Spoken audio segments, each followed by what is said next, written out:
اکثر لوگ پوچھتے ہیں کیا وجہ ہے کہ بعض اوقات لوگوں کو ہم قرآن بھی دکھا دیتے ہیں، حدیث بھی دکھا دیتے ہیں، اس کے باوجود وہ حق کا راستہ قبول نہیں کرتے، اور کیا وجہ ہے کہ اتنے بڑے بڑے علماء جنہوں نے قرآن کی تفسیر لکھی، احادیث کے ترجموں پہ انہوں نے زندگی اپنی بسر کر دی، اس کے باوجود گمراہی پہ مرے ہیں؟ انہیں نہیں پتا تھا قرآن و سنت میں کیا لکھا ہوا ہے۔ ایک تو وہ بابے ہیں نا جو صرف شعر و شاعری کرتے رہے، ان کو تو واقعی نہیں تھا پتا قرآن و سنت میں کیا لکھا ہے، لیکن جو قرآن کی تفسیریں لکھ کے گئے، قرآن کے ترجمے کر کے گئے، حدیث کی کتابوں کے ترجمے کیے، ترجمہ کرنے سے پہلے بھی وہ بریلوی تھے، ترجمہ کرنے کے بعد بھی بریلوی رہے، ترجمہ کرنے سے پہلے بھی وہ اہل حدیث تھے یا شیعہ تھے یا دیوبندی تھے، اور بعد میں بھی وہی رہے، ان کے اندر کوئی چینج نہیں آئی۔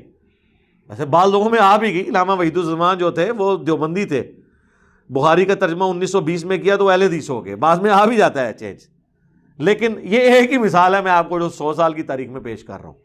اکا دکا لوگ ہیں، یا مفتی عامر عثمانی ہیں جنہوں نے خلافت و ملوکیت پڑھی، اس کا جواب لکھنے کے لیے تو الٹا انہوں نے خلافت و ملوکیت کے دفاع میں 700 صفحے لکھ دیے، جو دیوبند کے مفتی تھے۔ تو لیکن یہ کوئی لاکھوں ہزاروں میں ایک دانہ نکلتا ہے، زیادہ تر یہی ہے کہ قرآن کی تفسیر لکھ کے فوت ہو جائیں گے، حدیث کے ترجمے کر کے فوت ہو جائیں گے، اور ایک رتی برابر اس میں سے حق قبول نہیں کریں گے۔ اس کے پیچھے کیا ریزن ہوتی ہے؟ یہ وہ سر ٹروتھ ریویل ہو رہا ہے۔ قرآن کی یہ آیت اس اعتبار سے آپ سمجھ لیں اہم ترین آیت ہے، سورہ الانعام کی آیت نمبر 110، وَنُقَلِّبُ أَفْئِدَتَهُمْ وَأَبْصَارَهُمْ، ہم پھیر دیتے ہیں لوگوں کے دلوں کو اور آنکھوں کو حق بات قبول کرنے سے۔ یہ اللہ اپنی طرف منسوب کر رہا ہے کہ میں ہی نہیں قبول کرنے دیتا۔ سورۃ الانفال میں بھی ہے کہ اللہ اور اس کے رسول کی دعوت پہ لبیک کہا کرو۔ یاد رکھو اللہ تعالیٰ دل اور بندے کے درمیان بعض اوقات حائل ہو جاتا ہے اور بات سمجھ ہی نہیں آتی، اسی کو میں کہتا ہوں گیئر الٹا لگ جاتا ہے، جو سورۃ الاعراف میں آیا کہ پھر یہ حالت ہو جاتی ہے جب ہدایت کا راستہ دیکھتے ہیں اسے گمراہی سمجھنا شروع کر دیتے ہیں،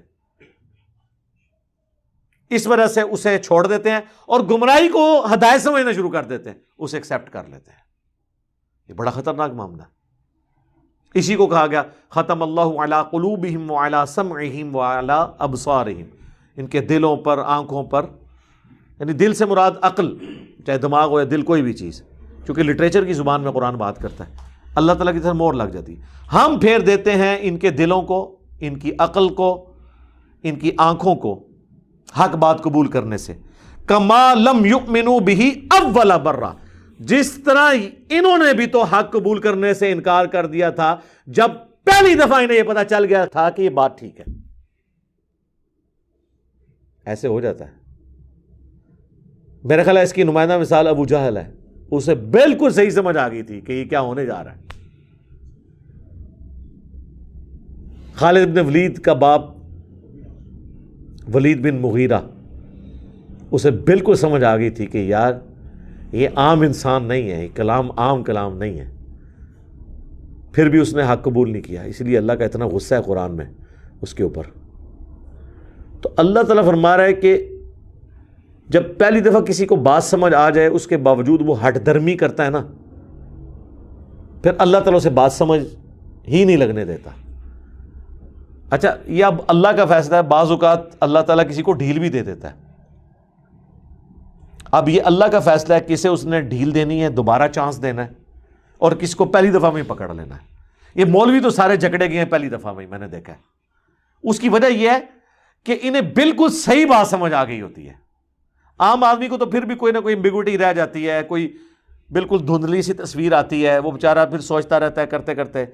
لیکن مجھے بتائیں جو بندہ قرآن کی آیات آدھی لکھے، آپ کیا سمجھتے ہیں یہود و نصارہ تحریف کر دیں تورات اور انجیل میں، ان پہ تو اللہ کی لعنت پڑے، اور مسلمان قرآن کی آدھی آیات لکھیں یا قرآن کی آیت لکھ کے اس کے ترجمے کو صحیح کرنے کے بعد اس کی تفسیر اس کی بالکل الٹ لکھ دیں، تو ان پہ لعنت نہیں پڑنی؟ پڑتی ہے ان پہ۔ یعنی مفتی احمد یار خان صاحب نعیمی نے سورۃ القصص کی آیت نمبر 44 ڈسکس کی حاضر و ناصر کے مسئلے میں، ہر جگہ وہ تعویل کرتے آئے۔ سورہ ال عمران کی تعویل کی، اے نبی علیہ السلام تم وہاں موجود نہیں تھے جب وہ کلمے ڈالی جا رہی تھی کہ کون کفالت کرے گا مریم کی۔ اسی طریقے سے قرآن میں آیا کہ تم وہاں موجود نہیں تھے جب ہم نے موسیٰ علیہ السلام کو کوہ طور پہ بلایا. اور اللہ تعالیٰ یہ بات دلیل کے طور پہ مشرکین عرب کو پیش کر رہا ہے کہ یہ پیغمبر اس وقت موجود بھی نہیں تھے، تب بھی یہ پوری ہسٹری صحیح صحیح بیان کر رہے ہیں، کسی سے پڑھے ہوئے بھی نہیں ہیں. یہ ان کی پیغمبری کی دلیل ہے. اس آیت سے ان کو یہ ٹینشن پڑ گئی کہ حاضر و ناظر کی نفی ہو جائے گی، کیونکہ یہ تو کہتے ہیں اگلی امتوں میں بھی حضور حاضر و ناظر تھے.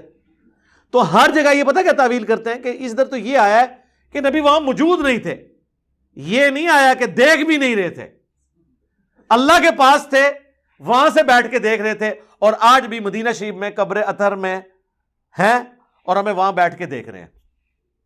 لیکن قرآن میں ایک آیت ایسی تھی جو ان کی عقیدے کی موت تھی، وہ یہ سورہ قصص کی آیت تھی. اور اس کو تو اس آیت کو قرآن سے نکالنا تو ممکن نہیں تھا. ڈاکٹر سرار صاحب والی بات کہ اگر اس کتاب کی حفاظت کی ذمہ داری اللہ نے نہ لی ہوتی نا، کیونکہ اس کتاب کے بعد کوئی پیغمبر نہیں آنا تھا نا، ختم نبوت کی وجہ سے یہ متقاضی تھی یہ چیز کہ قرآن کو محفوظ کیا جاتا تاکہ نبی کا خلیفہ دنیا پہ ہو قیامت تک کے لیے. انا نحن نزلنا الذکر وانا لہ لحافظون. تو اگر یہ نہ ہوا ہوتا نا تو مسلمانوں نے اس کے ساتھ کام ڈال دینا تھا. اور ابھی بھی صرف ترجمہ، یعنی اس کا ٹیکسٹ عربی والا بچا ہوا ہے، ترجمے میں اور تفسیر میں انہوں نے اب بھی ڈنڈی مار دی ہے. اور اس کی یہ پریکٹیکل مثال وہ لکھتے ہیں وَمَا كُنْتَ بِجَانِبِ الْغَرْبِيِّ، اور اے نبی آپ وہ مغربی جانب نہیں تھے اس کوہ طور کی، اذ قضینا الی موسیٰ الامر، جب ہم نے موسیٰ علیہ السلام کے اوپر وحی کی، آپ وہاں موجود نہیں تھے. باقی بھی ہر جگہ یہ آتا ہے نبی تم وہاں موجود نہیں تھے. یہ کہتے ہیں یہ حاضر کی نفی ہے، ناظر کی نہیں. حاضر کہتے ہیں موجود ہونے والا، ناظر جو دیکھ رہا ہو. مفتی احمد خان نعیمی صاحب نے یہ آیت یاد ہی لکھی اور کہا کہ اس میں یہ لکھا ہوا ہے کہ آپ موجود نہیں تھے، یہ تو نہیں لکھا ہوا کہ دیکھ نہیں رہے تھے. سر لکھا ہوا ہے وما کنت من الشاہدین، اور نہ آپ گواہوں میں شامل تھے، نہ آپ دیکھ رہے تھے. شاہد کا ہی ترجمہ انہوں نے حاضر و ناظر کیا ہے. یہاں آیا نہ آپ حاضر تھے، وما کنت بجانب الغربی، نہ وہاں آپ موجود تھے، حاضر تھے، وما کنت من الشاہدین، نہ آپ وہاں پہ گواہ تھے. اس نے کیا کیا، آدھی آیت لکھے نا اور کہا اس میں تو ہے کہ آپ وہاں موجود نہیں تھے. یہ تو نہیں لکھا تھا کہ آپ وہاں شاہد بھی نہیں تھے، آپ دیکھ بھی نہیں تھے. لکھا ہوا ہے. مجھے بتائیں جب یہ وہ آیت لکھ رہا تھا اور اس کا جواب دے رہا تھا، اسے نہیں پتا تھا کہ میں آدھی آیت لکھ رہا ہوں؟ اس طرح کے جو لوگ ہوتے ہیں نا، یہ اس چیز کے مصداق ہوتے ہیں. اور میں علا وجہ بصیرت کہہ رہا ہوں، اس پلانٹ ارتھ پہ اتنا شرک احمد بریلوی یا دیوبند کے بزرگوں نے نہیں پھیلایا جو مفتی احمد یار خان نعیمی صاحب نے جال حق لکھ کے ان سارے فرسودہ عقائد کا یعنی آف دا وے جا کے دفاع کیا. حتیٰ کہ وہ جال حق میں غیر اللہ سے مدد مانگنے کی دلیل میں سورہ بقرہ کی آیات لے آئے کہ اے نبی، یعنی یہ ان کو فرما دو کہ اگر تمہیں شک ہے نا اس کتاب کے بارے میں تو بلا لو اللہ کے سوا جتنی ہستی ہیں ان کو، اس طرح کی کتاب کوئی بنا کے بتائے. تو کہتے ہیں دیکھیں اللہ تعالیٰ ہمیں خود دعوت دے رہا ہے کہ اللہ کے سوا اور ہستیوں سے بھی مدد مانگ لو. اور رزلٹ ہے جو ان پڑھ بھی نہ کٹے. جی آپ پڑھ لیں جال حق میں جا کے. اب یہ جب اب باتیں یہ بلنڈرز ہیں، اس کے بعد بھی اگر کوئی ان کے پیچھے آنکھیں بند کر کے چلتا ہے اس کا کوئی علاج نہیں ہے سوائے ایک اس سے بڑا علاج میں نے رکھا ہوا ہے، آخری علاج. وہ میرے پاس جو یکا ہوتا ہے کہ میں کسی بزرگ کی گستاخی ثابت کر دوں، وہ میں نے کر دی. اسی جال حق میں انہوں نے جو نور اور بشر کی بحث ہے نا، اس میں ان سے ایک بلنڈر ہو گیا اور وہ ہم نے پکڑ لیا. اس کے اوپر پھر یہ سارے آ کے لاجواب ہو جاتے ہیں. انہوں نے کہا قل انما انا بشر مثلکم، اے نبی تم فرما دو کہ انسان ہونے میں تمہاری طرح ہوں. ظاہر مرتبے میں تو ہم بھی نہیں کہتے، آپ جیسا مرتبہ کسی کا ہو نہیں سکتا. ٹھیک ہے جی، ہماری آنکھیں تو ادھر تک نہیں دیکھ سکتی. بخاری مسلم میں نبی علیہ السلام نے جنت بھی دیکھ لی نماز کی حالت میں. بخاری مسلم میں اپنی پیٹھ کے پیچھے بھی دیکھ لیتا ہوں. آپ کے پسینے میں سے بھی بخاری مسلم میں آتا ہے خوشبو آتی تھی. ٹھیک ہے، تو انسان ہونے میں وہ ہماری طرح تھے، مرتبے کی تو بات ہی نہیں ہو رہی. تو اب ان کو بشر ماننا بھی مشکل ہو جاتا ہے نا. تو انہوں نے اس بحث میں کہا کہ اس آیت کا صرف مقصد یہ ہے کہ اتنا بتایا جائے کہ تم لوگ اے انسانوں مجھ سے مانوس ہو جاؤ کہ میں انسان ہوں، تم مجھے یقین کر لو، لیکن اندروں میں انسان کوئی نہیں. اندروں میں نور ہاں، میں انسانی شکل میں آیا ہوں تاکہ تم مجھ سے مانوس ہو جاؤ کہ ایک انسان دوسرے انسان کی بات صحیح طریقے سے سن لیتا ہے۔ جس طرح شکاری شکار کرنے کے لیے مختلف آوازیں منہ سے نکالتا ہے، یہ تیتر کو اور بٹیر کو، اس طرح پیغمبر بھی یہ کر رہے تھے کافروں کو اپنی طرف مائل کرنے کے لیے۔ اب پیغمبر کی مثال کس سے دے دی انہوں نے؟ شکاری سے، اور وہ شکاری بھی وہ جو فراڈ کر رہا ہوتا ہے، تیتر ہوتا نہیں ہے، آوازیں نکالتا ہے، اندروں کچھ اور ہوتا ہے۔ اب یہ تو صراحتاً گستاخی تھی، اس کی کوئی تعویل بھی نہیں ہے، کیونکہ بریلوی کہتے ہیں گستاخی کی تعویل بھی نہیں کی جائے گی۔ اے میں پھڑ لی سرکار، اندھا دھند پیروی کے انجام میں ڈال دی، اللہ کا شکر ہے ہزاروں لوگوں کی ہدایت کا سبب بنی۔ میرا وہ جو لیکچر ہے انڈیا اور پاکستان کے بزرگوں کی 19 گستاخانہ عبارات کا تحقیقی جائزہ، اے سارو سوئی ہے جیڑی میں انہاں دے غبارے ماری ہے فارق۔ باقی قرآن و حدیث کے ساتھ جو اس کتاب میں انہوں نے کھلواڑ کیا ہے وہ آپ لاکھ دکھائیں، کچھ نہ کچھ تعویل کریں گے، گستاخی کی تعویل نہیں کریں گے، کیونکہ وہ ادھر ان کو ڈر پڑ، کیونکہ ان کو پٹی یہ پڑھائی گئی ہے کہ گستاخ نہیں ہونا چاہیے۔ دیکھ لو جی، انہوں نے خود اشرف تھانوی پہ جو حسام الارمین میں فتویٰ لگایا وہ کس بات پہ لگایا پتہ؟ کہ اس نے کہا تھا کہ نبی کو اسی طرح کا علم غیب ہے جس طرح ایک جانور کو بھی تو چھٹی حص کے طور پہ پتہ چل جاتا ہے کیا ہونے والا ہے، اس میں نبی کی ہی تخصیص کیا؟ یہ تو اس طرح کا علم تو ہر پاگل مجنون نعوذ باللہ اور جانور کو بھی حاصل ہوتا ہے۔ تو اعلیٰ حضرت نے فتویٰ لگا دیا کہ تم نے جانوروں کے ساتھ مثال دے دی۔ سرکار تو آڑے پوتا مرید نے، یہ پوتا مرید ہے نا، اعلیٰ حضرت کے خلیفہ ہیں نعیم الدین مراد آبادی، اور ان کے خلیفہ ہیں مفتی احمد یار خان صاحب نعیمی۔ یہ نعیمی ان کی وجہ سے لکھتے ہیں، ٹھیک ہے؟ تو مفتی احمد یار خان نعیمی صاحب نے وہی کام پایا ہے جو اشرف علی تھانوی نے حفظ الایمان میں نبی الاسلام کے لیے وہ گندی مثال دی تھی، یہ پکڑی گئی ہے۔ پھر اس میں اتنا ترویا ہے کہ انہوں کو بچنے دی راہ نہیں ہے۔ لیکن یہ میں نے کیوں یہ ٹوٹکا میں نے بتایا، ہمیں کوئی ضرورت نہیں تھی، ہمارے پاس تو کوئی ذریعہ ہی نہیں ہے نا کہ ان کو منوانے کا، یہ قرآن حدیث کو مانے۔ تو آخری حربہ یہی ہے جو اعلیٰ حضرت سے ہم نے سیکھا ہے کہ ایک کتاب لکھ دو حسام الارمین 1905 وچ، چک دیو پورا دیوبند مدرسہ اور انہوں نے مولوی، ٹھیک ہے؟ اج تک وہ جان نہیں چھڑا سکے۔ تو جو اسی کام پایا ہے نا اللہ کے فضل نال، سرکار یہ وہ مدنی وائرس ہے جو قیامت تک نہیں اب ختم ہونے والا۔ ہاں انشاءاللہ، نہ یہ کوئی ویکسین ہے، ہاں یہ کوئی ویکسین بھی نہیں ہے، یہ وہ مدنی وائرس ہے، کیونکہ یہ تھوڑے کو ہی وسیلہ ہے طریقہ۔ اگر آپ اس کا علاج کرنے کی کوشش کریں گے تو پہلے آپ حسام الارمین کو غلط کہیں گے، وہ آپ کہہ نہیں سکتے، ٹھیک ہے؟ تو یہ اللہ کا شکر ہے، یہ ہمیں مجبوراً کرنا پڑا۔ تو یہ اللہ تعالیٰ فرما رہا ہے کہ ہم ان کے دلوں کو، ان کی آنکھوں کو پھیر دیتے ہیں، کما لم یؤمنوا بہ اول مرہ، جبکہ انہوں نے بھی تو پہلی دفعہ جب حق کھلا تھا تو انہوں نے حق بات قبول کرنے سے انکار کر دیا تھا۔ وَنَذَرُهُمْ فِي طُغْيَانِهِمْ يَعْمَهُونَ، اب ہم انہیں چھوڑ دیں گے اپنی سرکشی میں بھٹکتے پھریں، حتیٰ کہ ان کی یہ حالت ہو جائے گی وَلَوْ أَنَّنَا نَزَّلْنَا إِلَيْهِمُ الْمَلَائِكَةَ، اب اللہ نے ان پہ ایسی مور لگا دی ہے کہ اگر فرشتے بھی ان کے سامنے نازل ہو جائیں، وَكَلَّمَهُمُ الْمَوْتَ، اور مردے قبروں سے نکل کے ان سے باتیں کرنا شروع کر دیں کہ یہ نبی حق ہیں، ہم نے آخرت دیکھ لی ہے، ہم پہ عذاب ہو رہا ہے۔